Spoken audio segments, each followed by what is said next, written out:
Hello, नमस्कार, आदाब, सत श्री अकाल और अस्सलाम वालेकुम। मैं हूं मोहम्मद अहमद काज़मी, लेकर आया हूं आपका पसंदीदा कार्यक्रम आपके रूबरू। मीडिया स्टार वर्ल्ड लगातार आपको खबरों से अपडेट कर रहा है और साथ साथ कुछ जानकार लोगों से मुलाकातें करा रहा है। मकसद यह है कि हर पर्सपेक्टिव से इंफॉर्मेशन आप तक पहुंचे, एनालिसिस पहुंचे, ताकि आप खुद अपने नतीजे तक पहुंच सकें। इस वक्त जंग की, जो इजराइल फिलिस्तीन जंग जिसे कहा जाए, बल्कि जो गाजा का कत्लेआम है, वो उसी तरह से जारी है। 24 घंटे में 94 लोगों की शहादत की खबर है। और ट्रंप कह रहे हैं कि वो फ्रस्ट्रेटेड हो गए हैं गाजा वार से और अब जल्द बंद हो जानी चाहिए, जंग जल्दी बंद हो जानी चाहिए। लेकिन उधर नेतन्याहू जो हैं वो कुछ कहीं, उन्हें उनके बारे में ये कहना जरा सख्त है कि वो नरम पड़ गए, लेकिन इंटरनेशनल प्रेशर बढ़ने से ह्यूमैनिटेरियन एड की इजाजत दी है इसराइल ने। यूनाइटेड नेशन के कुछ ट्रकों को इजाजत दी है। उससे पहले 20 ट्रक्स की इत्तला आई थी 2-3 दिन पहले, लेकिन फिर खबर आई कि नहीं, 5 ही ट्रक पहुंचे। तो ये कोशिश ये है, उनका कहना यह है कि हमास चोरी कर लेता है और हमास के हाथ में नहीं पहुंचना चाहिए खाने पीने का सामान। ये यहां तक तो ये बात हुई। दूसरी तरफ ईरान अमेरिका बातचीत में ईरान के सुप्रीम लीडर ने कहा है कि मुझे कोई उम्मीद नहीं है। दूसरी तरफ नई डेट पेश की गई 5वें दौर की ओमान की तरफ से, उसको ईरान ने रिफ्यूज कर दिया। इसका नतीजा क्या कुछ होने वाला है, यह भी समझने की चीज है। और बहुत से ऐसे वाकयात हैं। और पिछले दिनों जो ट्रंप जिस तरह से मिडिल ईस्ट का दौरा करके गए और इतना पैसा वो ले गए जितनी हमारी टोटल जीडीपी है उसके आसपास भारत की, यानी 3 दिन में, अब से पहले अमेरिका के किसी प्रेसिडेंट ने 8 साल में भी, अगर इसे कहा जाए, कमाई नहीं की थी, वो ट्रंप ने कर ली। आखिर ये अरब हुकूमतें क्यों इतना, बिल्कुल जिसे कहते हैं जूते चाटने के लिए क्यों तैयार हैं, जबकि गाजा में इतने लोगों का कत्लेआम हो रहा है। इस सब पर बात करने के लिए मेरे साथ आज खास मेहमान हैं अमरेश मिश्रा जी, जिनके लिए आप बाकायदा इंतजार करते हैं। अमरेश मिश्रा जी बहुत ही सटीक और बहुत ही बेबाक अंदाज में एनालाइज करते हैं और इंफॉर्मेशन बहुत ज्यादा होती है, बिल्कुल आवर बाय आवर अपडेट रहते हैं। ये बहुत बड़ी बात है। ऐसे मैंने लोग बहुत कम देखे हैं जो इतना कंसर्न रह करके खबरों को फॉलो करते हों। अमरेश मिश्रा जी, वेलकम है आपका मीडिया स्टार वर्ल्ड को। आपने वक्त दिया, उसके लिए बहुत बहुत शुक्रिया। आप हमें वक्त दे देते हैं, उसके लिए हम खास तौर पर आपके आभारी हैं, आपके शुक्रगुजार हैं। क्या कुछ है ये गाजा जंग? अजीब बात है, ट्रंप की तरफ से ये आता है कि वो, उन्हें फ्रस्ट्रेशन होने लगा है, अब उलझन होने लगी है कि ये गाजा जंग बंद होनी चाहिए। अगर उलझन हो रही है तो हथियार देना बंद क्यों नहीं कर देते? क्या देखते हैं आप?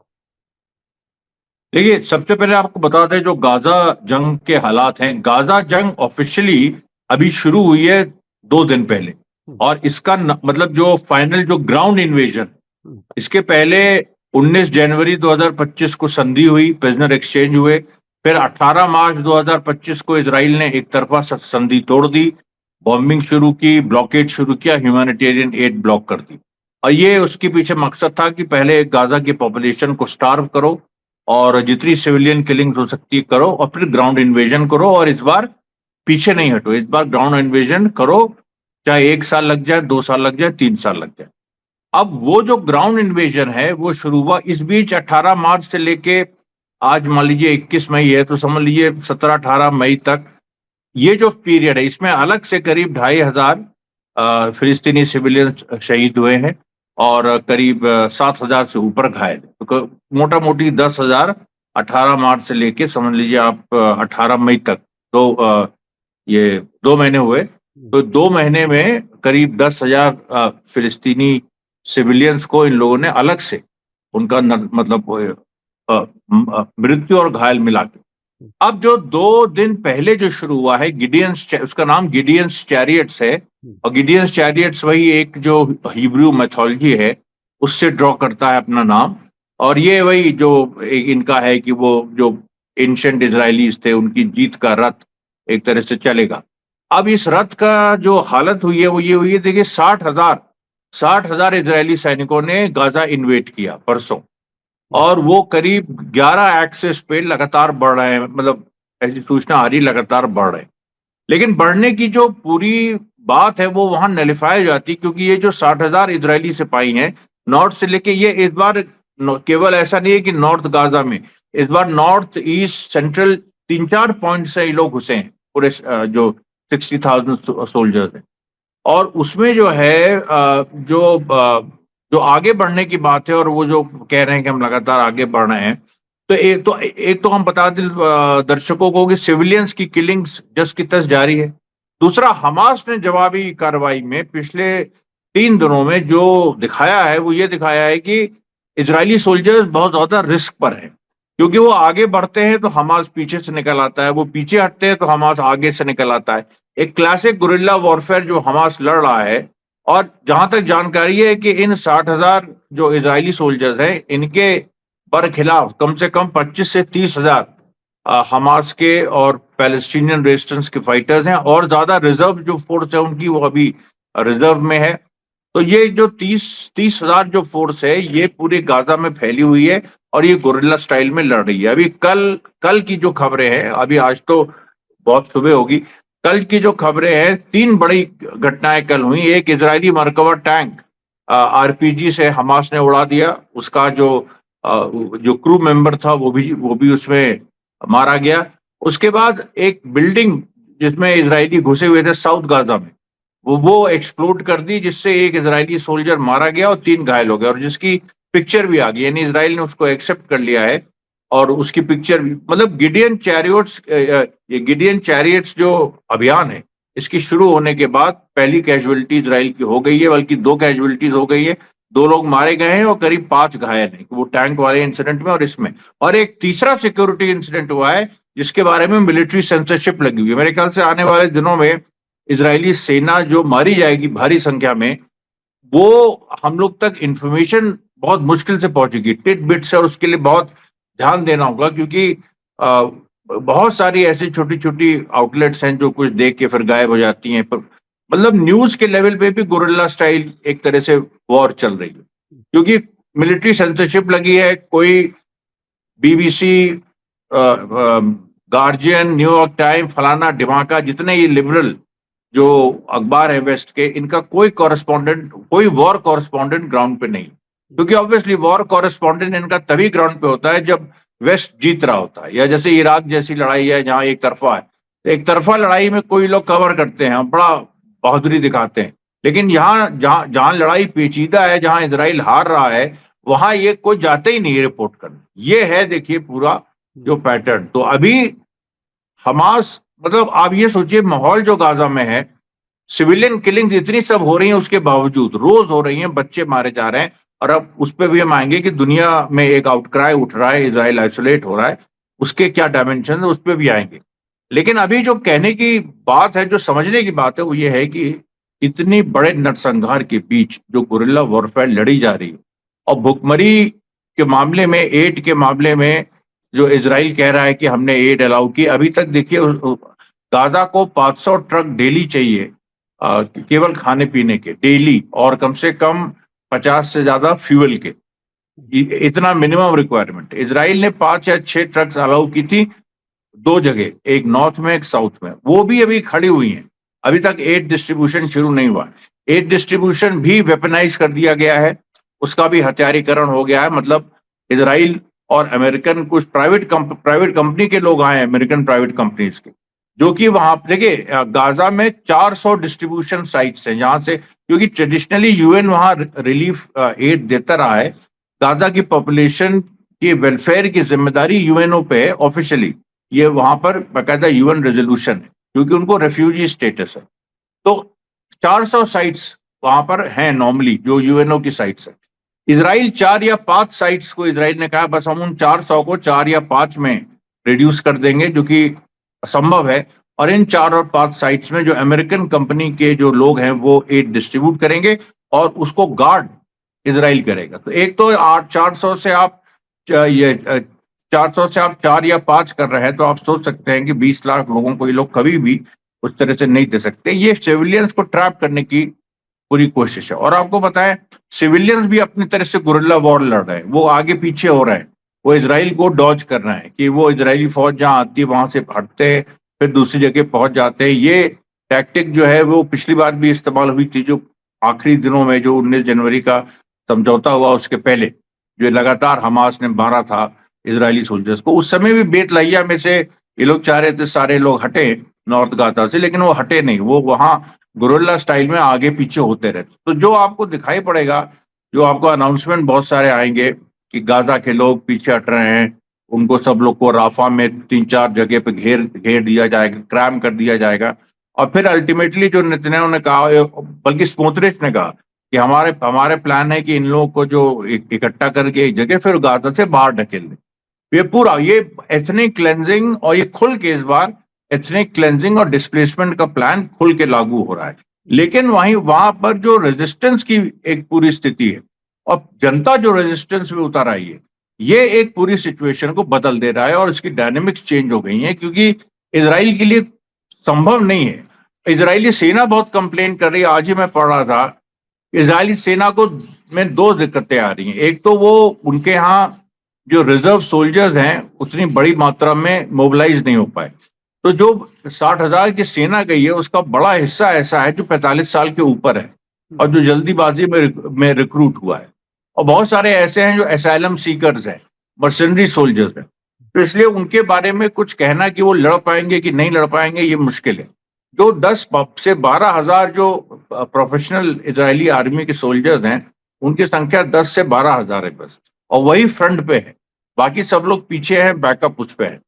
तो अब ऐसी स्थिति में बड़ा मुश्किल है कि तो इजरायली सोल्जर यही कह रहे हैं कि एक तो हमारी संख्या कम है और हम पे प्रेशर ये ज्यादा है, दूसरा अब क्योंकि इंटरनेशनल आइसोलेशन इजराइल फेस कर रहा है उसकी वजह से वो लोग बहुत सारी चीजें जो वो करना चाह रही है सेना, पानी काट देना, ये काट देना, वो काट देना, या इजराइल ये हमास की जो टनल्स हैं उनमें मान लीजिए कहीं से भी हमास के फाइटर्स निकल सकते हैं, लेकिन कम से कम एड लेके जो निकल रहे थे पहले हमास के फाइटर्स और अपने लोगों को खाना वाना पहुंचा रहे थे, उसको हम प्रिवेंट कर सके। तो उसके लिए अभी थोड़ी ढील दी गई है, ऐसा कहा जा रहा है। तो इसलिए आईडीएफ में भी बहुत सारा रिजेंटमेंट है। और जो एक यार गोलान नाम के जो डेमोक्रेटिक पार्टी इजराइल की है, जो कि एक्सट्रीम लेफ्ट मानी जाती है, उन्होंने तो कॉल दे दी है कि नेतन्याहू को उखाड़ फेंको। और ये जो और उन्होंने उनका अभी स्टेटमेंट कल आया, और वो खुद आईडीएफ के डिप्टी चीफ रह चुके हैं पहले, आज से 10-15 साल पहले। उनका स्टेटमेंट आया कि Israel kills children as a hobby, ये उनके लिए एक हॉबी है बच्चों को मारना। तो इससे भी बवाल मचा हुआ है। तो आप ये देखिए मोटा मोटी इसके अलावा एक इजरायली डॉक्टर ने फिलिस्तीनियों के कत्ल को कॉकरोचेस को मारने जैसी भी मिसाल दी है। ये इतनी गैर इंसानी चीजें हो रही हैं। अच्छा, आपने जो ब्रेकअप दिया फौजियों का, 60,000 इजरायली फौजी जिनमें प्रोफेशनल ट्रेंड तकरीबन 12,000, और दूसरी तरफ आपने कहा कि 30,000 लड़ाके जो हैं वो हमास या जिहाद इस्लामी के जो लड़ने के लिए तैयार हैं। तो वो तो उस विल पावर के हैं कि एक आदमी 10 पर भारी है। तो ऐसी हालत में ये 10-12 हजार प्रोफेशनल ट्रेंड, और वो भी कई सेक्टर्स में बटे हुए, वो क्या कर पाएंगे? अक्टूबर 2023 से अब तक उनका कुछ खास ऐसे नहीं बिगाड़ सके। नुकसान तो बहुत किया, आम लोगों को बहुत कत्लेआम किया, लेकिन हमास की मजबूती को हिला नहीं सके। अब क्या कर लेंगे जब फौजी लड़ने के लिए तैयार नहीं? अब वो देखिए, अभी बड़ी अजीब सी, बहुत ही वियर्ड, कुछ आप कह लीजिए, एक इंग्लिश का वर्ड है सररियल, एकदम सररियल सिचुएशन है कि मतलब जो आपको कभी कभी सपनों में दिखाई पड़ती है कि मतलब सच्चाई अजीब सी दिखती है सपनों में, उसको सररियलिटी कहते हैं। सररियल टाइप सिचुएशन है कि वहां पर आप जो देखिए, हमास ने क्या है कि अपनी पिछली लड़ाइयों से सीखा है। अब 15 महीने जो लड़ाई चली पहले, जिसमें हमास की जीत हुई ऑफिशियली, उसमें हमास 2 चीजें कर, एक तो गुरिल्ला वॉरफेयर चल रही थी, फिर उसके सैनिक बाहर आ रहे थे और बाहर आके वो कन्फ्रंट कर रहे थे इजरायली फोर्सेस को बीच बीच में। तो गुरिल्ला स्टाइल में दो टैक्टिक्स होती है, या बल्कि 3 होती है। एक होता है हिट एंड रन, कि मतलब मारो और भागो, और एक होता है हिट एंड स्टे, मारो और वहीं टिको, और फिर होता है hit and stay and then run later.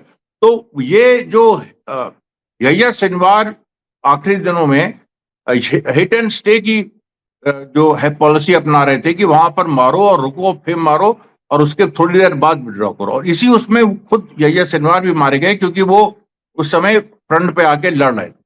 तो उस टैक्टिक से हमास ने सीखा कि उसका फायदा बहुत हुआ क्योंकि मोराइल बढ़ा लोगों का। जब हमास के सोल्जर्स को उन्होंने देखा कि ये सामने आके टिक के लड़ के हरा रहे हैं, लेकिन उसका नुकसान भी हुआ। तो उसको हमास ने सीखा है। अब वो बिल्कुल प्योर एक गुरिल्ला वॉरफेयर लड़ रहा है कि वो कहीं दिखे ही ना।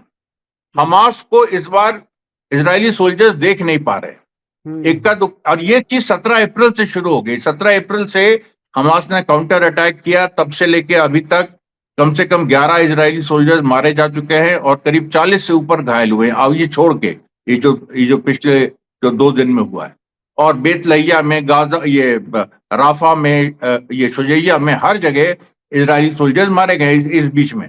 तो वो टैक्टिक्स यही है कि अब वो बिल्कुल दिखाई नहीं पड़ रहे हैं। वो बिल्कुल उन्होंने ये अब सोच लिया है, अब सामने आके नहीं, अब वो लंबी लड़ाई के लिए, ये लंबी लड़ाई की तैयारी है कि एक साल, 1.5 साल, 2 साल वो लोग वहां पर टिक के और इजरायली सोल्जर्स को धीरे धीरे मरते रहेंगे और कभी कभी बीच में बड़ी यानी घटनाएं करते रहेंगे। अब फिलिस्तीनी जो है वो लंबी लड़ाई की तैयारी है और वो इशारा दे रहे हैं, और हाँ, इजरायली फौजी लड़ना नहीं चाहते और ट्रेंड लोगों की बहुत कमी हो चुकी है। अच्छा, दूसरी हाँ, तरफ अब मैं चलता हूं, दूसरी तरफ चलता हूं। यमन के हूथी अंसारुल्लाह ने पहले तो रास्ता बंद किया समंदर का, जो अब तो अमेरिका उसकी हिफाजत के लिए भी नहीं रहा, उसको जाना पड़ा अमेरिका को रेड सी से। दूसरे बेन गुरियन एयरपोर्ट पर हमले शुरू किए। बेन गुरियन एयरपोर्ट पर फ्लाइटें बहुत कम हो चुकी हैं, रेयरली कोई फ्लाइट उड़ पा रही है।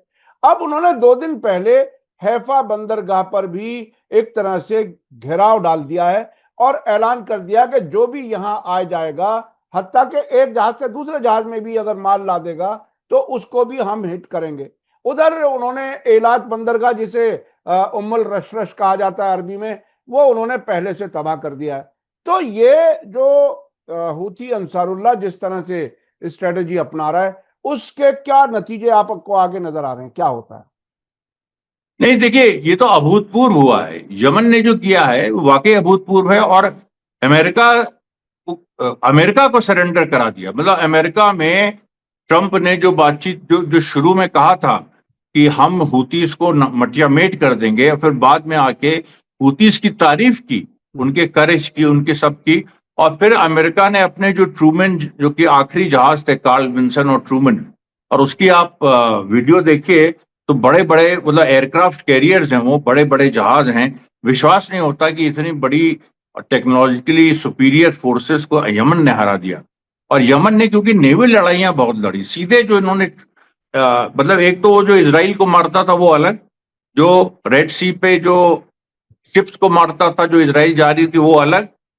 इधर उसने जो आखिरी दिनों में, जब से अमेरिका ने स्पेशली यमन पे बमबारी शुरू की और कह के कि हम करेंगे और खत्म करेंगे, उसके बाद से जो वो उसने काउंटर अटैक किया और अमेरिकन शिप्स पे जो सीधे हमला किया, उसको अमेरिका झेल नहीं पाया। और उसी वजह से वहां से सारे अमेरिकन वॉरशिप्स पीछे हट गए। और यहाँ तक कि जो यूरोपियन यूनियन के कुछ जो शिप्स थी वो भी पीछे हट गई। तो यमन के लिए अब रास्ता एकदम खाली हो गया एक तरह से। और अभी तक तो बेन गुरियन एयरपोर्ट के एयर स्पेस पे तो यमन ने पार्शियली कब्जा कर ही लिया है। वहां से फ्लाइट्स जब भी थोड़ा सा शुरू होती है वो एक मार देता है, उसके बाद फ्लाइट्स बंद हो जाती हैं। अभी तो एक बार तो कुछ दिन पहले बेन गुरियन एयरपोर्ट पे स्ट्राइक ही हो गई थी, एक इंटरसेप्ट ने हुई ये यमन की मिसाइल। और ये वो ईरानियन मिसाइल है जो इंटरसेप्ट नहीं होती है, उसके बारे में।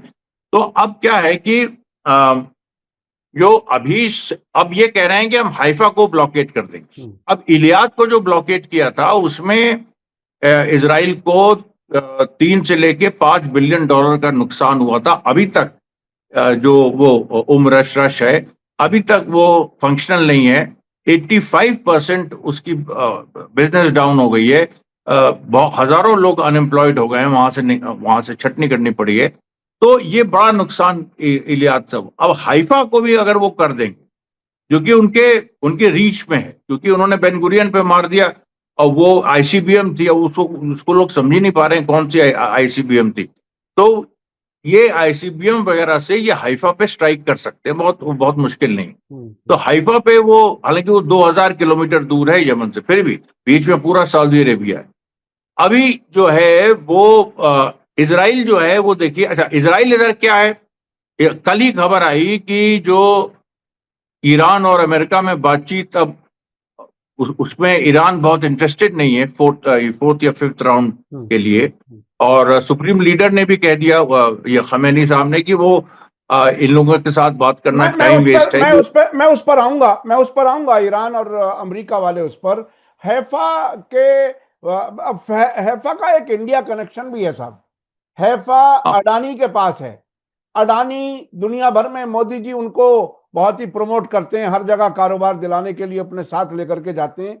ये हैफा में क्या अडानी एक तरह से उनका इन्वेस्टमेंट फंस गया? जैसे ही इन्होंने हैफा को खरीदा, जंग शुरू हो गई, और जंग अब यहां आकर के उस दरवाजे तक आ गई कि अडानी जी का कारोबार जो वहां एक बहुत बड़ा इन्होंने प्लान किया था, वो मरता हुआ नजर आ रहा है। इंडिया के लिए कितना क्या क्या असर होगा इसके हैफा के बंद होने?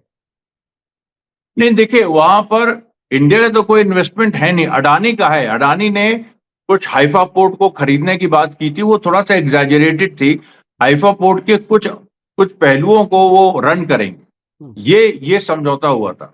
अब वो हाइफा में देखिए मेडिटेरेनियन सी से भी आता है, और मतलब माल, और रेड सी से भी आता है। तो रेड सी का रास्ता तो बंद है लगभग, मेडिटेरेनियन सी से जो आता है वहां तक यमन मार कर सकता है।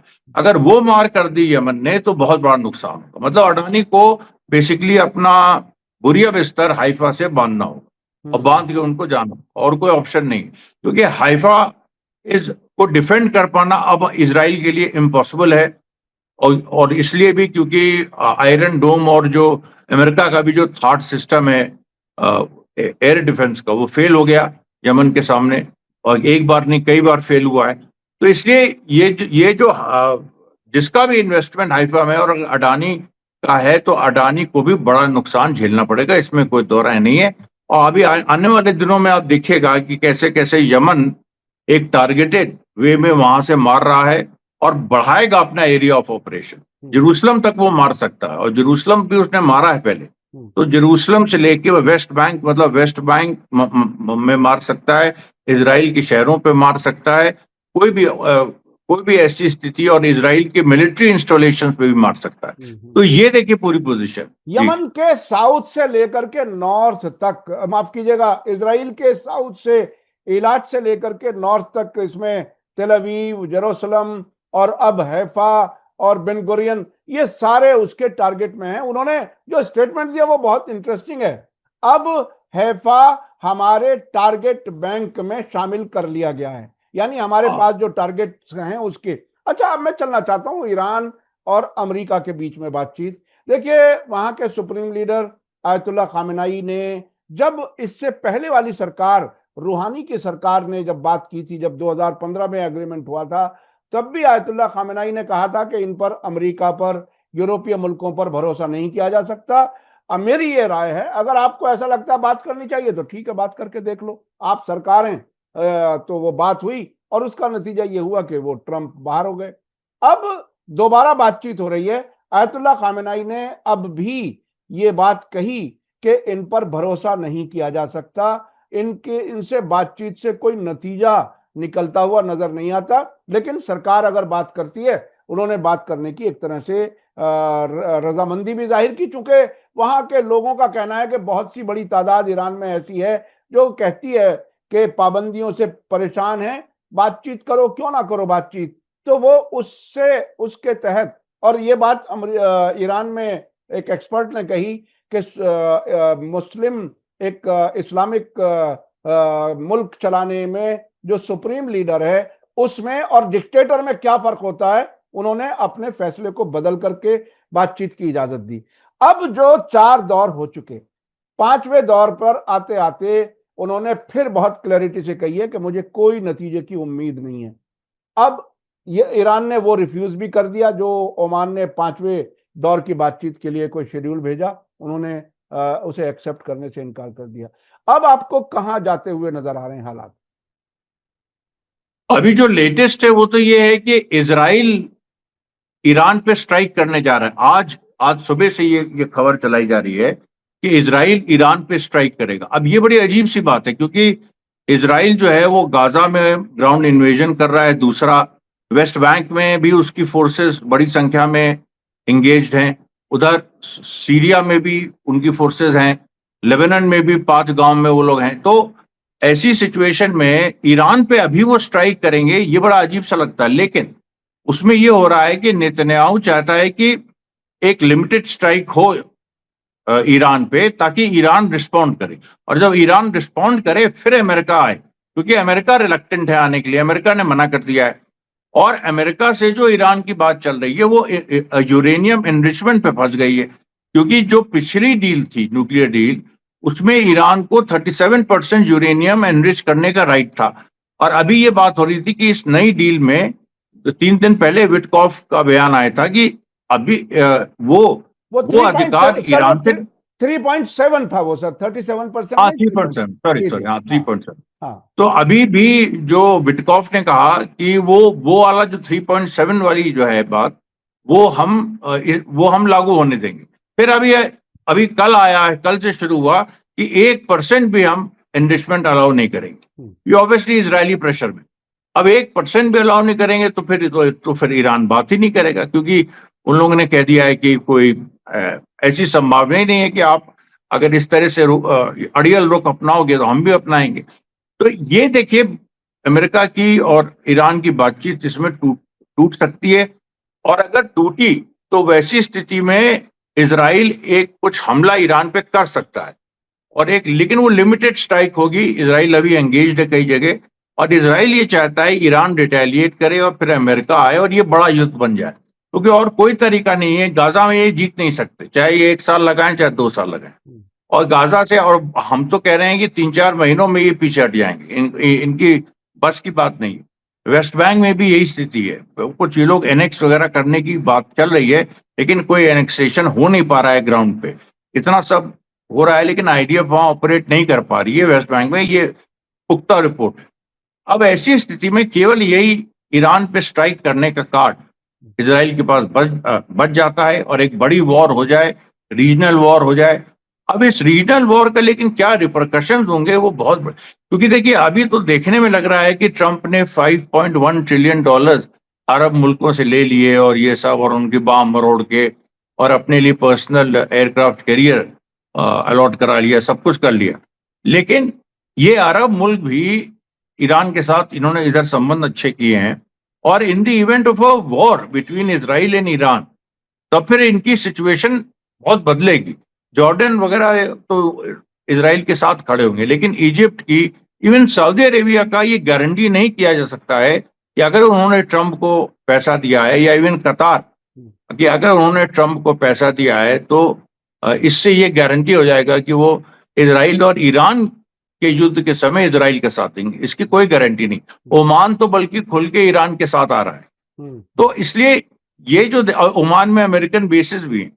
और दूसरी बात, चाहे कुछ हो जाए, ट्रंप सीधे तौर पे इंटरवीन नहीं करेगा, वो पीछे से मदद करेगा अगर ईरान से वॉर होती, क्योंकि उसने पहले ही कह दिया नेतन्याहू से, तुम्हें वॉर करनी तो करो तुम, हम नहीं, हम अभी नहीं आएंगे, हम तो अभी बातचीत करेंगे।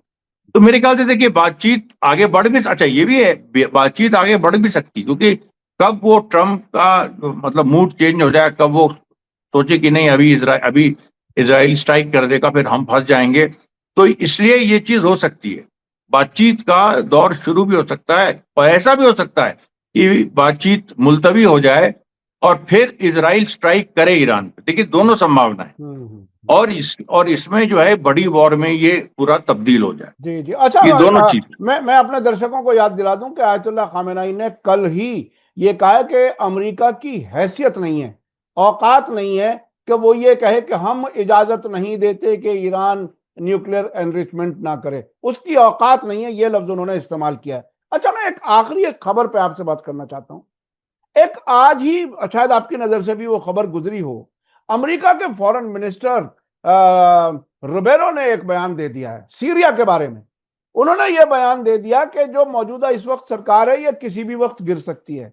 और ये अहमद अल शरा जो अभी ट्रंप से मिलकर के आए हैं, इजराइल से ताल्लुकात नॉर्मल करने की बात करके आए हैं और अमेरिका उन पे ताल्लुकात यानी पाबंदियां खत्म करने की बात कर रहा है, ये अचानक अंदर क्या ऐसी चीजें, इशारे या इंफॉर्मेशन मिल रही है अमेरिका को कि वहां का फॉरेन मिनिस्टर कह रहा है कि अब ये सरकार जो है ये गिर सकती है और हमें चाहिए कि इस सरकार की मदद करें ताकि वहां सिविल वार ना हो। अंदर से क्या कुछ कुछ इशारे मिलते हैं आपको कि ये कौन से प्रेशर में या कौन सी हकीकत की वजह से ये बयान आया? नहीं, देखिए सीरिया पे बहुत साफ है, अमेरिका चाहता है कि एचटीएस की सरकार गिर जाए और आईसिस की आ जाए, क्योंकि देखिए अभी जो सबसे बड़ा डेवलपमेंट कल हुआ है कि एक पहली बार एचटीएस के बहुत सारे तत्व एचटीएस छोड़ के आईसिस को उन्होंने ज्वाइन किया और आईसिस रिजुवनेट हुआ है और अमेरिका ने सीरिया से अपने बेसिस हटा लिए, काफी हद तक उसको उनको इराक शिफ्ट कर दिया। क्यों ये ऐसी चीजें क्यों? और ये इसलिए हुई है क्योंकि देखिए एचटीएस को कभी स्टेबिलिटी दी जाए ऐसी कोई मंशा वेस्ट की नहीं थी। उसको एंगेज रखो, सैंक्शन हटाने की बात करो, एड देने की बात करो, और टर्की को, क्योंकि टर्की का इंटरेस्ट है एचटीएस की सरकार रहे, तो टर्की को थोड़ा सा मॉडिफाई करते रहो। लेकिन कहीं से भी ये बात नहीं है, बल्कि उल्टा है। जो पिछले एक हफ्ते से देख रहे हैं हम, आईसिस की बहुत सारी फोर्सेस जो डोरमेंट थी वो फिर से वहीं आगे आई हैं। एचटीएस से आईसिस की सीधे झड़पें हुई है, जिसमें एचटीएस के काफी लोग मारे गए और ये दमस्कस और उसके आसपास के एरिया में हुआ है। आईसिस की ताकत बढ़ रही है और यही मैं शुरू से कह रहा था, ये आज नहीं, मैंने एक महीना पहले भी यही कहा था कि अमेरिका ये चाहता है कि वहां पर आईसिस की सरकार बने। एचटीएस पे भी उसको ये है कि भाई एचटीएस कुछ भी कहो, वो सीरियन सॉवरेनिटी की बात तो नहीं छोड़ेगा, कुछ ना कुछ करेगा। हालांकि कुछ इफेक्टिव वो नहीं होंगी, लेकिन वो करेगा। अभी जो पूरी एक सिचुएशन है उसमें आईसिस अगर आ जाए पावर में, तो अब वो पूरा इक्वेशन बदल देगा। क्योंकि देखिए ईरान से अगर वॉर होती है तो उसमें ये लोग आईसिस को उधर ढकेलेंगे और फिर उसको सीरिया इराक में रिवाइव कराने की कोशिश करेंगे। लेकिन इस पूरी प्रक्रिया में अमेरिका नंगा हो गया है पूरी दुनिया के सामने। अच्छा, और ऐसी कोई वैसे भी माफ कीजिएगा, हमारा वक्त खत्म होने जा रहा है। अमरीश मिश्रा जी, एक बात तो बहुत ही वेल एस्टेब्लिश्ड है, अभी ट्रंप के एचटीएस से के लीडर से मुलाकात में इतनी तारीफें करना, इनके पुराने ताल्लुकात हैं एचटीएस से, इन्होंने ही इसको बनाया है।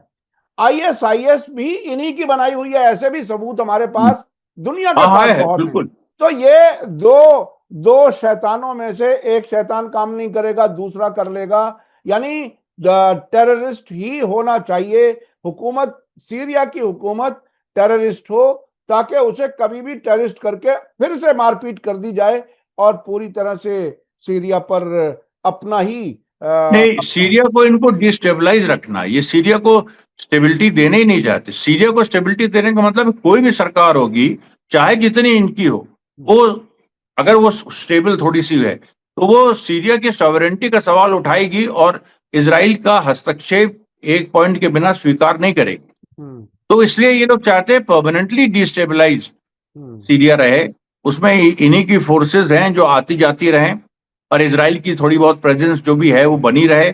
और जो नया, अब यही है कि जो नया रेजिस्टेंस उभर रहा है उससे भी झड़पें हो रही हैं।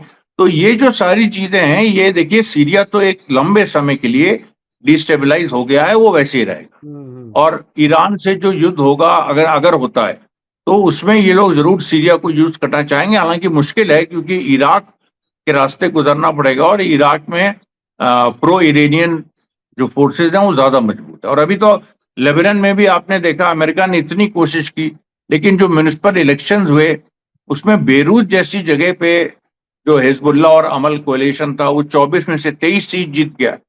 24 में से 23 सीट इस इलाके में इलेक्शन जहां भी होते हैं वो रेजिस्टेंस के हक में होते हैं, जो हमने अब से पहले भी कई बार देखा है। हमास 2006-7 में जब जीता था उसे इन्होंने एक्सेप्ट नहीं किया था। अब ये हिजबुल्लाह फिर से मजबूत होगा, उसे भी कह देंगे सब हम नहीं मानते। तो ये तो पब्लिक की नहीं, इस बार तो वो कह ही नहीं सकते। इस बार क्या है ना कि जो बेरूत की 24 सीटें हैं उसमें जो 23 सीटें हिजबुल्लाह और अमल जीता है, उसमें 12 मुस्लिम लड़ाए थे अपने टिकट से और उसमें करीब 12 क्रिश्चियन लड़ाए थे। तो एक क्रिश्चियन हारा, 11 जीते हैं। तो इसको बड़ा मुश्किल है, क्योंकि उसमें अब ये जो क्रिश्चियन और मुस्लिम, और वो जो 12 मुस्लिम थे उसमें 6 शिया 6 सुन्नी, इस तरह से वो सब जीत गए। जो 12 क्रिश्चियन लड़ाए थे हिजबुल्लाह के टिकट पे, हिजबुल्लाह और अमल के टिकट पे, तो वो उसमें से 11 जीते, एक हारा। तो ये देखिए इस बार अमेरिका अब इसको कैसे रिस्पॉन्ड करे, अमेरिका को समझ में नहीं आ रहा। और जो बालबेक में और बेका वैली जो शिया डोमिनेटेड एरियाज है, वहां तो हिजबुल्लाह स्वीप कर गया, और बाकी जगह बेरूत में लोगों को उम्मीद नहीं थी कि इस तरह से ये ऐसी टैक्टिक्स अपनाएंगे और इस तरह से जीतेंगे। ये एक बड़ी चीज। असल में अमेरिका और इजराइल और उन जैसे मुल्कों के लिए इस खित्ते में डेमोक्रेसी बिल्कुल सूट नहीं करती, क्योंकि अवाम उनके नजरियात के खिलाफ हैं, उनकी हेजेमनी नहीं चाहते। बहुत बहुत शुक्रिया अमरीश मिश्रा जी, आप हमें वक्त दे देते हैं, उसके लिए बहुत बहुत शुक्रिया। मैं अपने दर्शकों को बता दूं कि अमरीश मिश्रा जी का जो चैनल है Amrish Mishra speaks viva Palestine, वो बहुत ही एक्टिव है, जो बीच में बंद हुआ था, उसका भी हम आपको इस डिस्क्रिप्शन में लिंक दे रहे हैं। उनके चैनल पर जाएं, सब्सक्राइब करें, ज्यादा से ज्यादा उनकी वीडियोस देखें। इसी के साथ मुझे दीजिए इजाजत। धन्यवाद, शुक्रिया, जय भारत, जय हिंद। मीडिया स्टार वर्ल्ड के और वीडियो देखने के लिए हमारे चैनल को सब्सक्राइब करें और सीधे नोटिफिकेशन पाने के लिए बेल आइकन दबाएं। और अगर हमारी खबर सच्ची और अच्छी लगे तो अपने व्हाट्सएप, इंस्टाग्राम, फेसबुक और ट्विटर अकाउंट पर जरूर शेयर करें।